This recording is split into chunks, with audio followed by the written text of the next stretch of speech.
C'est que des parleurs en fait.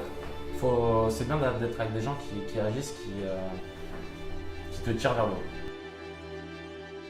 La première des choses dans n'importe quel corps de métier, c'est les yeux.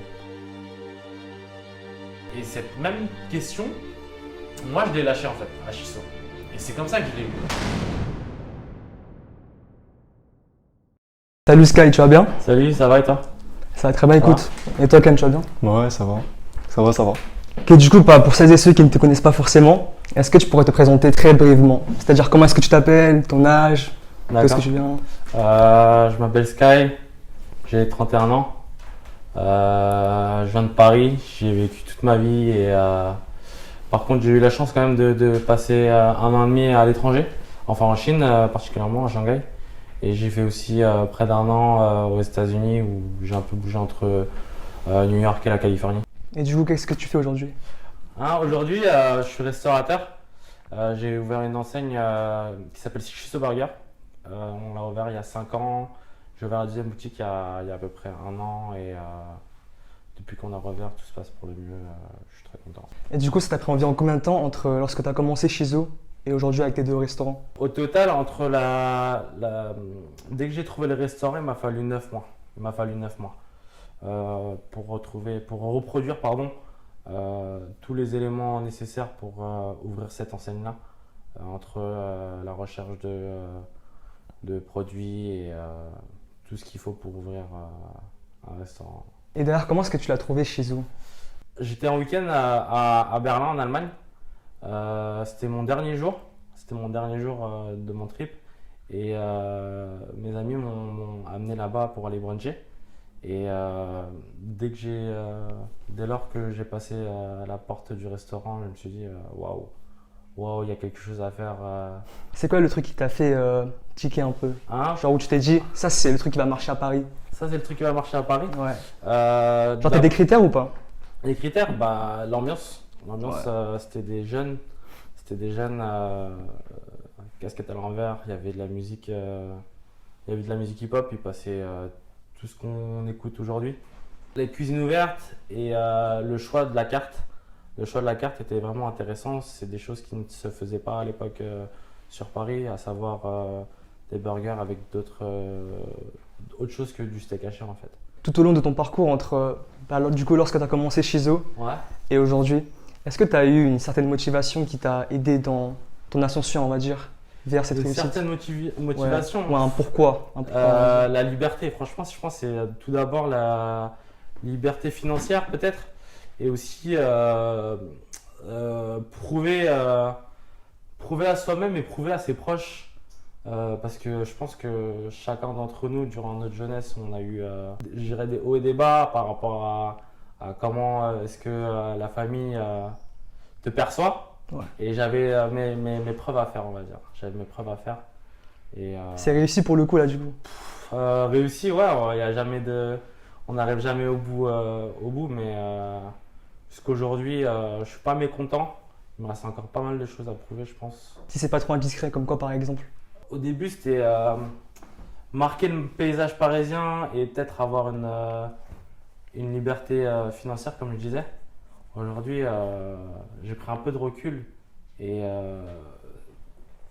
c'est pas ce qui me comble en fait, je pense. Je pense au final, tu peux pas foncer tête baissée et uniquement travailler pour de l'argent. Pour de l'argent, je vais dire sincèrement pour de l'argent. Bah, du coup, question plus précise. Ouais. Quand est-ce que tu as vraiment eu ce déclic d'entreprendre? La liberté toujours. La liberté de choisir, de faire ce que tu veux dans ton entreprise, disons. Et de me détacher aussi parce que j'ai travaillé pour mes parents quelques années. Et le fait d'avoir, en fait, quand tu es jeune, d'avoir des idées et que disons que eux ne se calent pas sur ces idées, je pense que c'est un peu trop fou. Surtout que ça part d'une bonne volonté en fait de vouloir aider à développer l'entreprise.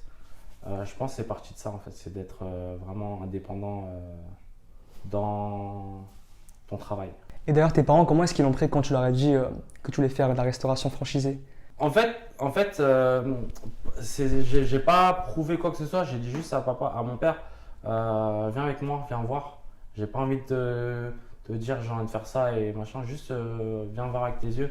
Et je l'ai amené à Berlin aussi. Ah, carrément. Tu fonces pas dans n'importe quoi. Et quand il a vu le décor un peu, il s'est dit Ah, lui, décor ou pas décor, il voit juste. Non, c'est pas joli de dire ça, attends. Non, il a senti, il a eu le flair aussi, je pense. ah, ok, ouais. C'est pour ça qu'il m'a. Moi, j'ai eu le flair et je l'ai amené, il m'a dit, ouais, c'est pas trop mal. C'est pas trop mal. D'après toi, est-ce que tu penses qu'il faut avoir des capacités particulières pour pouvoir réussir dans un secteur tel que la restauration franchisée ou dans l'entrepreneuriat en général? Car au final, c'est des choses Je pense étroitement que reliées. la première des choses dans n'importe quel corps de métier, c'est les yeux. C'est d'observer et un peu de passion. Et je pense qu'il faut être très objectif dans ce que tu fais. Connaître un peu le marché aussi. Connaître un peu le marché, avoir du recul, mais je pense qu'avant tout, c'est d'avoir de la passion, hein. Franchement, c'est d'avoir de la passion dans ce que tu fais et savoir où tu vas. Je pense savoir où tu vas.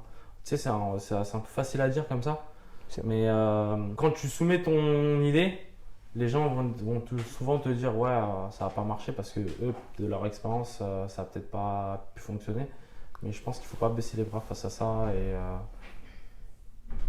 faut juste agir en fait. Croire en Pas toi, trop quoi. réfléchir, ouais. Mm. Je trouve que c'est très important de pas en fait mettre la première pierre dans n'importe quoi. Juste par exemple dans la restauration, c'est trouve le restaurant. Enfin c'est étape par étape. Moi j'ai trouvé le restaurant. On sait comment on sait quel type de cuisine ça va être. Ensuite tu mets étape par étape et ensuite tout le reste vient en fait. Tu te dis putain il me reste quoi à faire. Pas se mettre, pas dire je dois tout faire d'un coup parce qu'à partir de là tu commences à freak out, à commencer à paniquer et je pense que ça peut te paralyser un petit peu ça. Par exemple, si on prend le domaine de la restauration, Ouais. est-ce que tu penses qu'il faut, par exemple, En- savoir cuisiner, En savoir. vrai on parle alors- souvent de restauration mais moi je trouve pas que je suis un restaurateur en fait, je suis vraiment un entrepreneur. J'ai quand même le souci du détail où je vais quand même faire attention, j'oublie pas qu'il faut servir des clients, que là, en fait c'est des choses je pense qui se sont un peu oubliées à Paris du moins, parce que parfois quand tu es client et que tu arrives dans des lieux, tu as des serveurs qui ne sont pas très aimables et qui te poussent un petit peu à partir parfois, ou tu sais il y a plein de mésaventures disons. Euh, Faire sentir bien le client, je pense que la restauration ça reste un service, c'est-à-dire que le client doit passer un bon temps, un bon moment chez toi, Mm. autant dans l'assiette que dans l'ambiance générale. Et est-ce que tu penses qu'il faudrait des talents Il dans la faudrait des cuisine, talents, dans la tchatch, dans l'éloquence avec les clients, dans la relation clientèle, vraiment des trucs spécifiques à la restauration, quoi, pour pouvoir se lancer dans la restauration? Je pense que que tu fasses de la restauration ou peu importe quel métier, quand tu mets de l'amour, le résultat il sera là. Alors que si tu le fais à la va-vite, ça va se ressentir autant dans le plat que dans n'importe quoi en fait. Tu penses que sur le long terme, ça peut. Sur long terme, Ça durera pas, quoi. Ouais. Moi, je l'ai remarqué au niveau de mes cuisiniers, avec ceux qui prennent plus leur temps et par exemple, on leur accorde un temps pour préparer toutes ces choses-là. Je veux qu'ils utilisent tout ce temps-là pour terminer tranquillement leur truc et pas qu'ils se précipitent et qu'ils partent avant, par exemple. Ça se rend directement dans la préparation. Pour toi, c'est quoi un entrepreneur? Quelqu'un de courageux qui sait prendre des risques. Je sais pas si je parle pour moi ou pour l'ensemble de tous les entrepreneurs, mais je pense que c'est d'abord être courageux, parce que entreprendre justement une entreprise, ça demande beaucoup de sacrifices pour soi et pour son équipe. C'est quand tu entreprends, les gens que tu emploies, c'est des personnes qui te suivent dans ton chemin, on va dire, dans ton voyage. Je pourrais te donner une et Ouais. tu me dis si tu es d'accord avec. D'accord, je t'écoute. C'est celui qui répond aux questions suivantes. Où on va? Comment on va? Avec qui on va? C'est bien dit. Ouais, c'est un meneur, je pense, un entrepreneur avant tout, c'est quelqu'un qui conduit le car. Pour toi, un entrepreneur, c'est un patron ou un leader? C'est un leader. C'est un leader. J'aime pas du tout ce mot de patron en fait. J'aime pas du tout ce mot-là. C'est un petit peu péjoratif pour ceux qui sont en dessous un peu. Franchement, ouais. Qu'est-ce qui différencie les deux? C'est entre le système pyramide et le cercle en fait. C'est-à-dire? L'entrepreneur pour moi il est au centre du cercle, tu vois, c'est en harmonie, alors que pyramidal c'est vraiment la personne qui est au-dessus et qui donne toi tu fais ça, toi tu fais ça, toi tu fais ça. Et qui, La compassion. Ouais, beaucoup. Aujourd'hui, qu'est-ce que tu penses des métiers entre guillemets conditionnés Ouais, de la communauté chinoise en particulier, comme par exemple le buraliste, d'accord, restaurateur ou bien grossiste? d'accord. Et par cela, j'entends bien sûr les métiers qui sont monopolisés par nous Oui, les Chinois. Pas au sens péjoratif du je vois terme. très bien. Je pense que un métier, ça reste un métier avant tout. Et les limites de ce métier, ça ne représente que toi en fait. J'ai un très bel exemple par rapport au buraliste. J'ai un copain qui a un tabac. Et en fait, c'est même moi, si j'avais un tabac, si j'avais la chance de faire de la brasserie par exemple, il ne faut pas s'arrêter à ce qui s'est déjà fait. Tu peux bien sûr développer la carte et faire développer le restaurant en fait. Si tu vois, en fait, c'est un peu l'image de la brasserie lambda où ils proposent des choses qui datent de. Ça fait 25 ans que c'est là. Proposer des nouvelles choses, refaire un petit peu un jeu de lumière, mettre des rideaux et faire une belle déco pour remplir sa salle. Je pense que la limite s'arrête à toi en fait. C'est pas parce que tu es buraliste que tu peux faire que. Enfin, quand je te parle, moi, tu me dis buraliste, j'ai brasserie à bar tabac. Il faut pas juste s'arrêter à ce qui s'est fait pendant tout ce temps-là. C'est à toi d'apporter peut-être une touche neuve et de proposer de nouvelles choses. C'est quoi? Bah, la restauration, c'est pareil. Tout est le reflet de soi-même en fait. Peu importe quel métier tu prends, c'est à toi d'apporter ta touche. Tes idées en fait. C'est pas Innover. juste reprendre un métier, ah, bah, ils faisaient comme ça avant, bah, je vais faire la même chose. Tu vois, au final, c'est à toi de mettre ta brique sur le mur. Ouais, c'est ça. En fait, c'est innover toujours. Belle métaphore, ouais. Les grossistes, c'est pareil, hein, franchement. Les résultats, c'est uniquement toi ce que tu donnes. Toi ce que tu donnes. Si je sais très bien les grossistes, enfin les travails, je sais que sans porter des préjugés, il y a beaucoup de gens qui sont dans la boutique et ils sont assis comme ça. Ils sont assis comme ça, ils sont sur leur portable, ils attendent le client.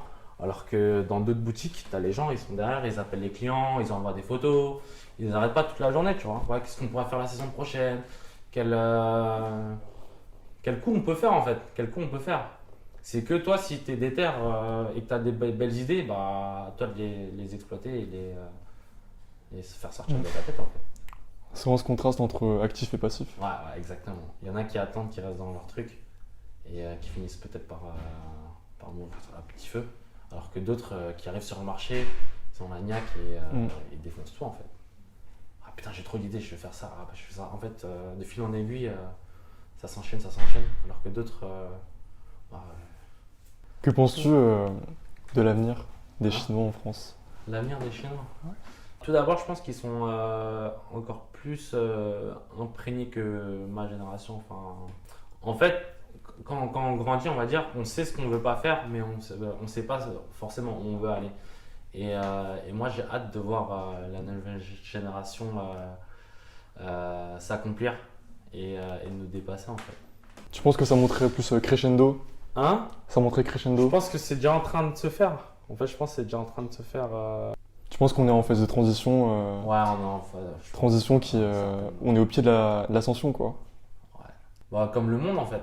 Je pense que vous êtes.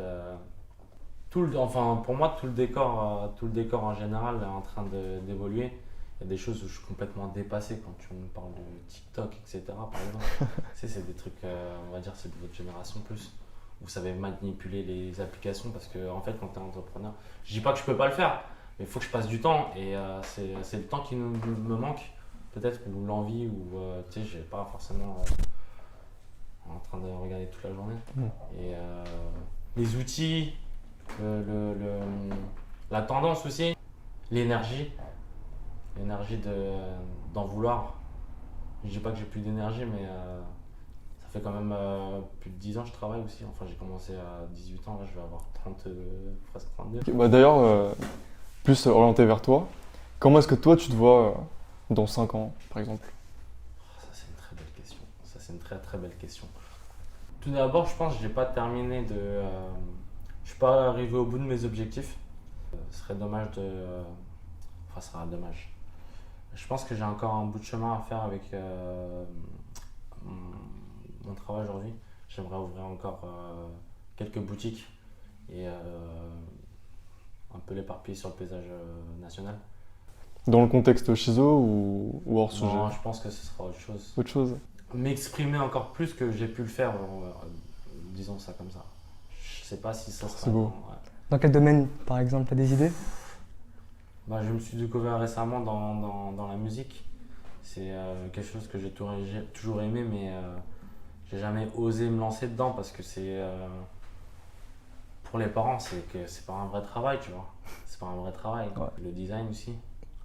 Enfin, quand tu parles d'entreprendre, je pense que je suis prêt et je serais capable de me lancer dans. En fait, quand je te parle de design, ça peut être dans l'ameublement en fait par rapport à Shizo. Je me permets un petit peu de me lancer un petit peu dans l'audiovisuel. En fait, je peux aller dans tous les sens. Je pourrais faire de la fringue, je peux faire de l'événementiel. Il y a vraiment pas mal de choses à faire autour d'une marque. Et j'aimerais en profiter pour justement tester en fait mon domaine de compétences et pouvoir manager une équipe pour justement sortir des choses différentes. Par exemple, je vais sortir une mini-série télé pour un restaurant. Ouais. Enfin, pour l'enseigne Shizo. Tu vois, c'est un truc pour le fun. Mais je me suis dit, personne l'a fait. Et juste pour le fun, je me suis dit, tiens, je vais tenter le coup. Elle va sortir pour la rentrée là. Je vais avoir les premiers retours dans pas longtemps là. Enfin, je te parle de ça, tu vois. Il y a Shizo Burger, mais quand tu entreprends, tu peux partir dans tous les sens en vérité. Hein. Je ne m'arrête pas que au burger parce que ça finit peut-être par lasser à un moment dans l'esprit. Et je me permettrais de partir dans là où je veux aller en fait. Là où je veux aller. Je me fixe pas de barrière parce que il y a plein de choses à faire. Hein. Il y a plein de choses à faire. On n'a qu'une vie. Hein. Ouais. Toujours dans le contexte temporel. Ouais. Quel conseil tu pourrais donner à ton toi d'avant par exemple? Croire en soi, je pense que c'est la base. C'est la base vraiment de tout. Quand je me suis lancé en tout cas dans le burger, on m'a dit mais qu'est-ce que tu vas foutre à vendre des burgers, tu vois. Et moi ça m'a pas inquiété parce que je savais exactement où je voulais aller. Peu importe ce qu'on allait me dire, j'allais pas foncer tête baissée, mais je savais où je voulais aller. Tiens, j'aurai un restaurant de burger, ils me disent ok, ils ont entendu te voir. Aujourd'hui je pense que il y a plein de gens qui me disent chapeau quoi. Et pour les personnes qui ne croient pas forcément en eux, qu'est-ce que tu pourrais leur dire pour qu'ils prennent l'initiative? C'est de la confiance en fait. La confiance, ça se travaille au fil du temps. Surtout faire, je pense, sans te poser de questions en fait. Faut pas demander l'avis à autrui parce que la vie d'autrui, c'est toujours sa propre expérience au final. Si la personne a une mauvaise expérience, ça va forcément te dire ouais, laisse tomber. Même si toi tu as envie, ton ego, enfin ton cerveau va te dire si lui il a dit non, bah toi ça va te faire perdre un petit peu de confiance en toi. Faut prendre ce qu'il y a à prendre et méditer sur la question. Vraiment se tourner dans le pragmatique plutôt que la subjectivité quoi. Et tu aurais des petites astuces ou pas pour améliorer cette confiance que toi tu as peut-être utilisées? Je pense que c'est des choses que tu dois te répéter tous les jours, peut-être mettre des notes. Tu sais, c'est relou peut-être de se noter des trucs, mais au final ça marche. Hein. Tu l'as fait toi? Non. Disons plus que j'ai médité. Là. J'ai dit méditer, je te parle pas de méditation en mode position de méditation, mais dès que tu vois un truc, tu dis, le mec il dit ça, mais est-ce qu'il a raison ou pas? Et la confiance, je pense que je l'ai acquérie en regardant déjà des gens qui ont réussi. Je pense que c'est très important le groupe avec qui tu traînes, l'entourage avec qui tu traînes, si ce sont des gens qui restent dans sa zone de confort. Hein? Dans sa zone de confort. Zone de confort ou dans leurs habitudes en fait. Je parle pas forcément qui restent dans leur train-train, qui ne veulent pas forcément. Je dirais pas d'ambition, mais c'est que des parleurs en fait. C'est bien d'être avec des gens qui agissent, qui te tirent vers le haut. Ouais, des gens ambitieux en fait. Je pense que c'est très important d'écouter les gens qui ont déjà accompli des choses ou qui veulent faire des choses et qui travaillent pour. Enfin, moi, pour ma part, c'est pourquoi je me suis lancé dans le Shizo, c'est tout con. Alors là, cette fois-ci, j'étais à Londres. J'étais au restaurant avec un groupe de. Enfin, eux, c'était là-bas pour le travail. Et il y a juste une phrase toute conne. J'ai un pote qui a sorti, ouais. En fait, on était dans un beau restaurant. Et il a juste posé la question. Moi, j'ai demandé à l'enseigne s'il voulait ouvrir un restaurant comme ça sur Paris. Et moi, je regarde le mec. Enfin, tu vois, je vais pas. Je fais, ah putain, il a eu du culot quand même de poser la question alors que c'est un restaurant assez huppé.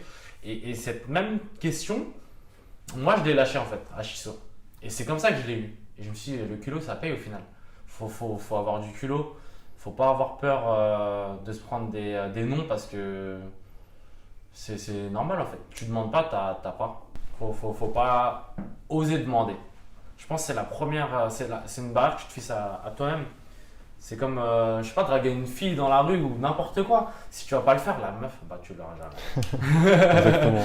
Exactement. C'est tout con, hein. C'est demander un bonbon, demander. Si tu demandes pas, t'as pas. Et en parlant de cercle social tout à l'heure, Ouais. est-ce que pour ta part, tu as eu un ou des mentors qui t'ont guidé un petit peu tout au long de ton parcours? Un ou des mentors. Ouais. Disons dans la communauté, j'en ai eu deux, trois. Enfin que j'ai regardé, pas forcément des mentors, mais ce sont des gens qui ont réussi. Après, franchement, mon premier mentor, je pense, c'est mon père, ouais. C'est mes parents.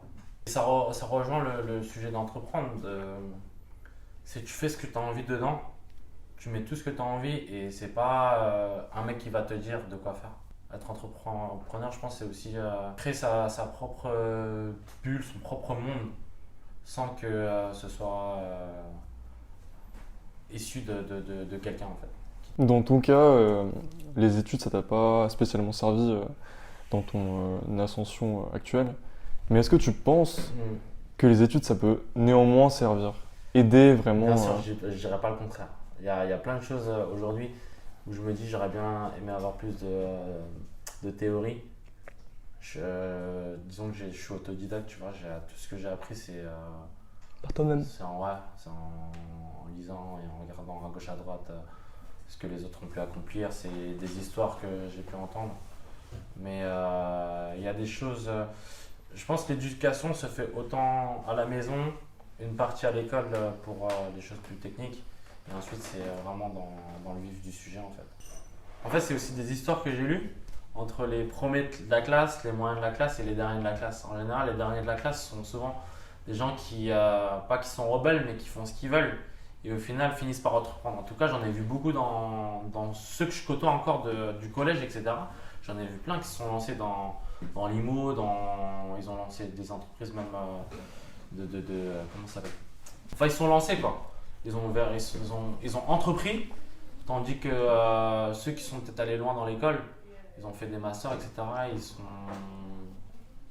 juste en poste dans une grosse boîte.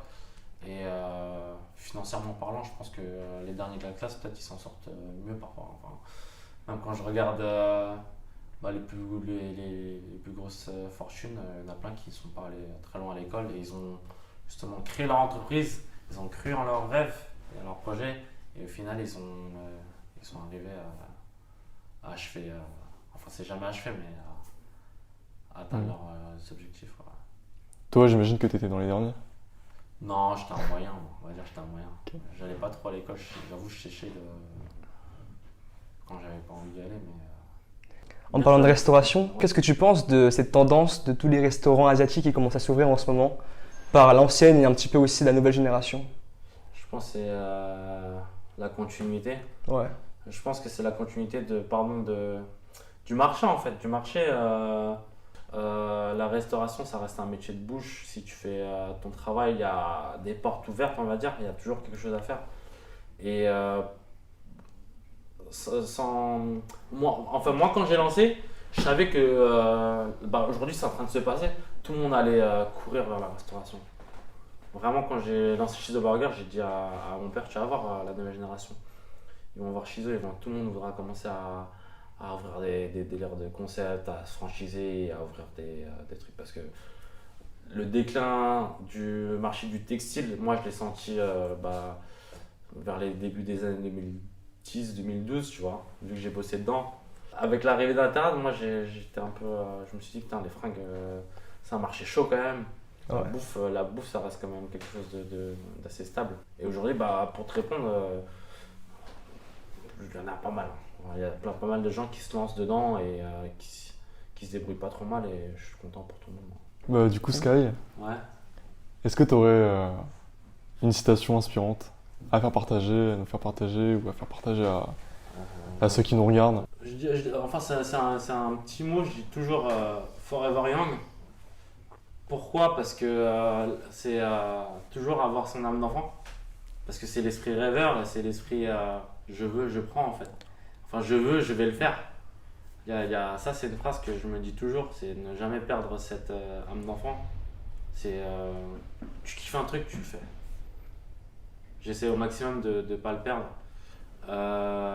Comment tu t'aimes, c'est comment tu apprends aux autres à t'aimer. C'est une phrase que j'essaie de me dire, c'est par rapport au respect. Et je pense que c'est une belle phrase pour avancer en fait. Parce que ton